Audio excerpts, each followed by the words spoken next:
Good morning, children. Welcome back. Hope you are fine and prepared for your board examination. You all might be knowing that the date sheet has already arrived. But since the papers are from the month of July, so we are going to continue with our classes of class 11.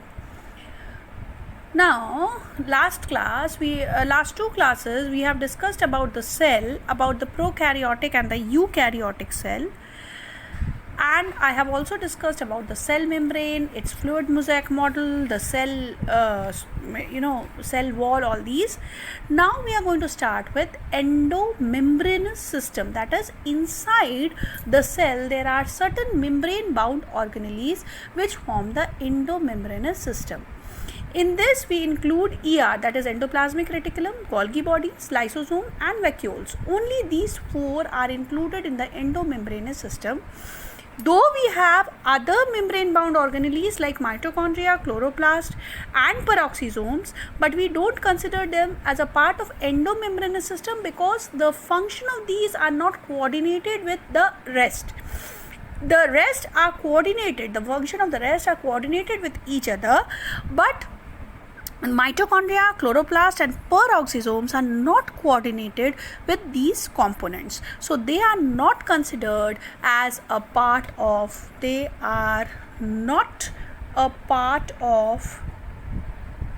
endomembranous system, right? Now, starting with the first, ER. You have studied about it. ER, endoplasmic reticulum. Generally found in the eukaryotic cell. Full form you know, endoplasmic reticulum. And generally found in the eukaryotic cell, right? Now this ER you have studied is of two kinds, that is smooth ER and rough ER. We call it as smooth ER if there are no ribosomes attached. No ribosomes attached. Whereas it is rough if there are ribosomes attached to it. Now this endoplasmic reticulum is nothing but is a network or a reticulum of tube-like structure, tubular structure, which are scattered here and there inside the entire cytoplasm. It has two distinct parts. What are the two distinct part of the endoplasmic reticulum? One is the two distinct components, that is inside ER and outside ER, that is cytoplasm. Inside is called as luminal and extraluminal, that is the cytoplasm.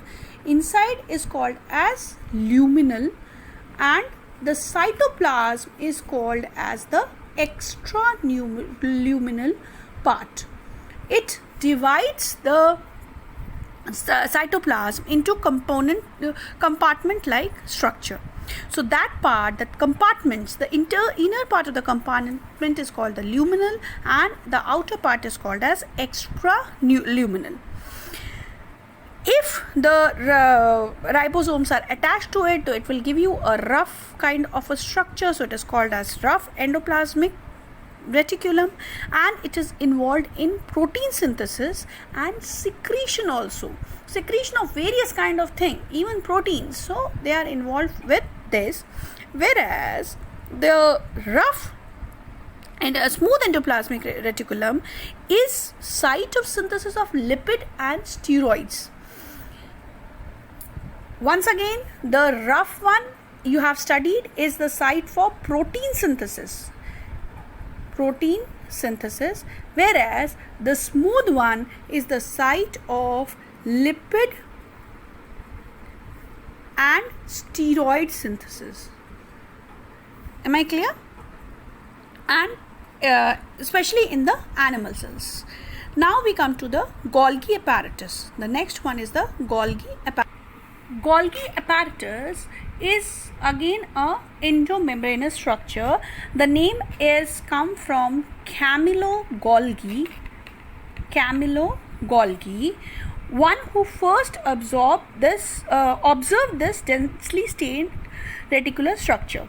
It is found near the nucleus. Since he observed it first, so it was named as Golgi bodies. Now, what do they consist of? They consist of flat disc-shaped, flat disc-shaped sacs, or we call these sacs as cisternae. What are they called? Cisternae. Flat disc-shaped sacs or cisternae. These are compact, they are stacked parallel to one another, and they vary in number from one organism to another, or from one cell to another, right? And they are arranged concentrically, so they form a convex form of structure.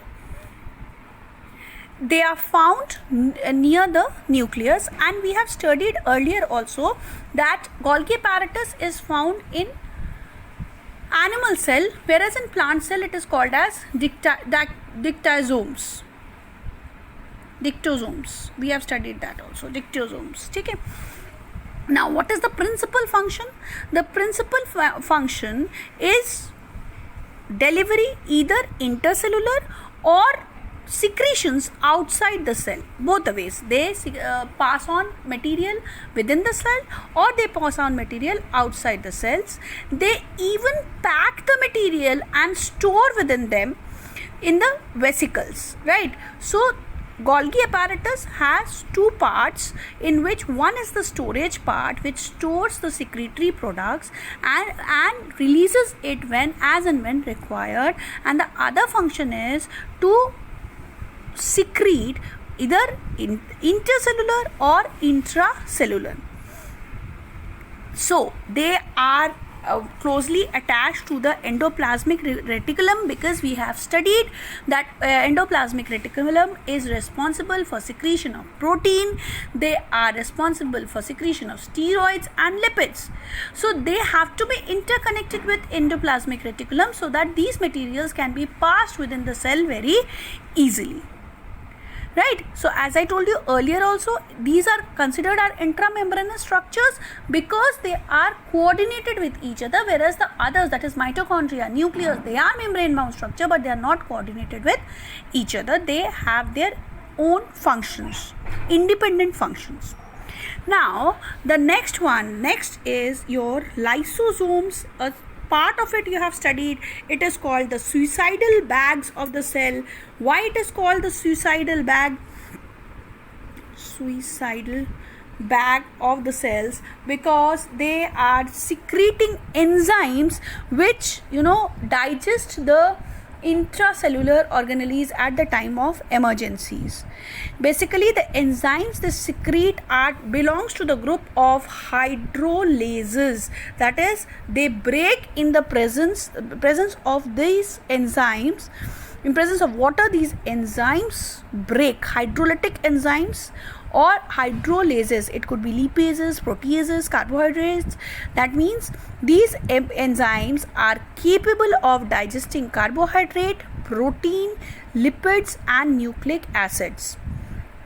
Which kinds of enzyme they have? They have hydrolytic enzymes, working in presence of water, group called hydrolases, which includes lipases, carbohydrates, proteases. They are capable of digesting carbohydrate, protein, lipid and nucleic acid. Because they are doing intracellular digestion, they are also called as suicidal bag. They are more active at the acidic pH. Clear? Now the other one is the vacuole. Vacuole means empty space. So wherever there is an empty space for any purpose, maybe for storage, for waste product, for storing food, anything, the work is done by the vacuole. In case of plant, we know that it is centrally located, a large vacuole, whereas in case of animals, they are very small vacuoles which are scattered here and there. They can store water, sap, excretory product or other materials not useful for the cell. The membrane which is bounding this vacuole is called as tonoplast. We have studied this in class 9th. And the tonoplast, it helps in the transport of ions and other materials inside and outside the cell. In case of amoeba, this vacuole is contractile vacuole. That means it can move, it can contract, which helps in the process of excretion. Clear? Now, these were the intermembranous structure which were coordinated with each other. Now we come to the membranous structure which were not coordinated with each other. The first one is the mitochondria.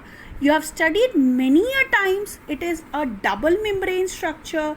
The outer membrane has foldings which are called as cristae, and then they have matrix inside it.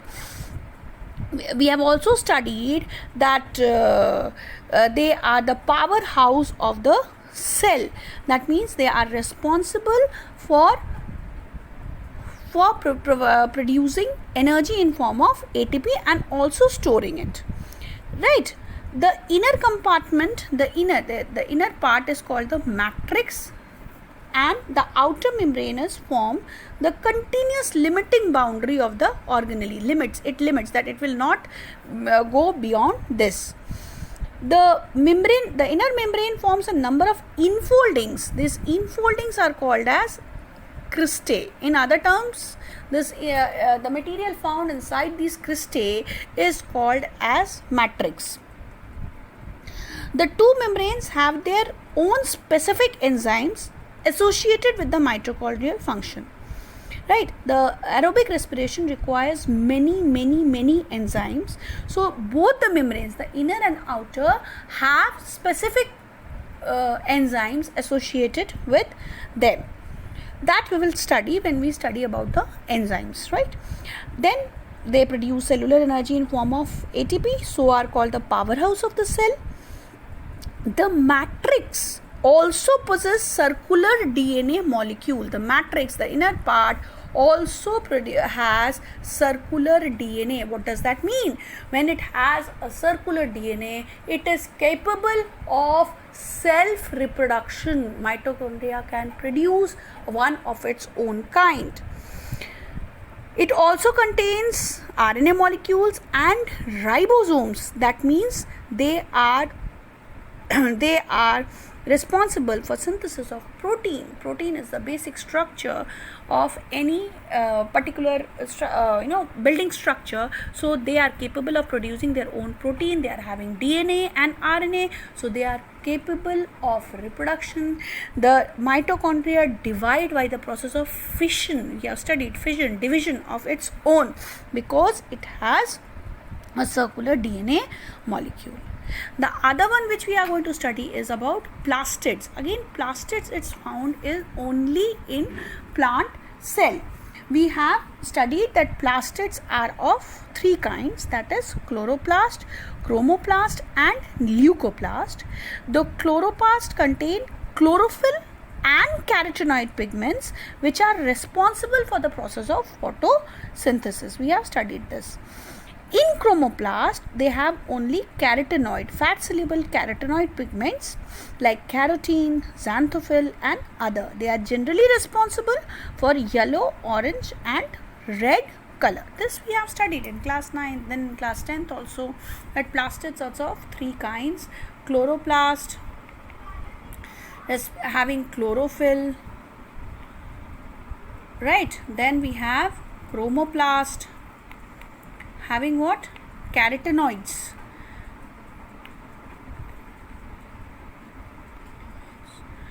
Which are responsible for yellow, orange or red color, right? And then we have studied about your leucoplast, which are colorless plastids and are responsible for the storing nutrients. Like if the leucoplast is storing carbohydrate, starch, then it is called as amyloplast. Like potato, if it is storing oil, then it is called as elaioplast. Elaioplast, ELAIO PLAST, amyloplast, elioplast, and aleuroplast if it stored protein. If you remember, aleurone layer in monocot cell is a proteinous layer which provides energy to the growing embryo. So that is a plastid aleuroplast. Am I clear? So there are the amyloplast, elioplast, and aleuroplast. Depending on what they are storing, they are basically the leucoplast which store different substances in the cell. Now the next one, we will study over here the structure of chloroplast and its importance, because structure of chloroplast is important for you all. That we will study in the next class. Please go through it. I am not giving you as such assignments. Once the chapter is over, I want to give you assignment, because I know your exams are knocking at the corner. So go through the video. You have a doubt, you can put on your doubt. Have a nice day.